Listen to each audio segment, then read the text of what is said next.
Amici sportivi appassionati di futsal, benvenuti al Palasport di Usini. Da qui la voce di Mauro Garau e le imprescindibili immagini di Andrea Farris si apprestano a raccontarvi Bisceglie Atena e il recupero della 14ª giornata del campionato di Serie A.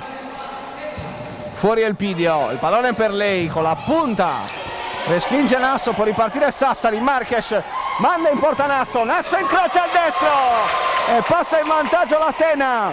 6 minuti e 7 secondi, cambia il parziale a Usini, terzo gol in campionato di Carmen Nasso. Centralmente per Ledda, la scivolata di Soldano, si muove Ion, c'è un po' di campo per il 7, calcia Ion, palla che rimane lì e poi pareggia Bisceglie con il gol di Federica Marino. Particolarmente rilevanti per Sassari è entrata Ilaria Canu, che debutta nella sfida 4:30 dal termine, palla che incredibilmente termina in rete. Arriva il nuovo vantaggio di Bisceglie. 50 secondi al suono della sirena. Ion, dimenticata Lot, servizio per Marino, suola, destro, sinistro, 3-1 Bisceglie.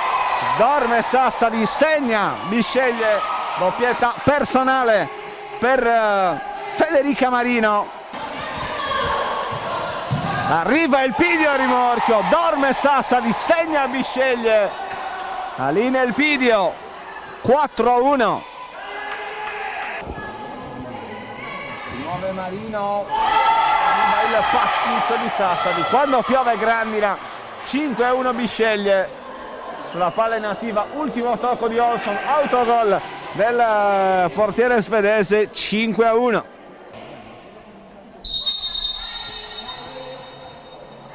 Parte Will, la parata di Oselame. Palle inative che sono costate carissimo all'Atena, soprattutto nella ripresa, dimenticata ancora Elpidio. Segna ancora, terzo gol della ripresa per Bisceglie, terzo gol sulla palla inativa. Elpidio, arriva Ion. Poi Marino. Elpidio, ultimo tiro della partita, deviazione Will, suona la sirena al Palasport di Usini.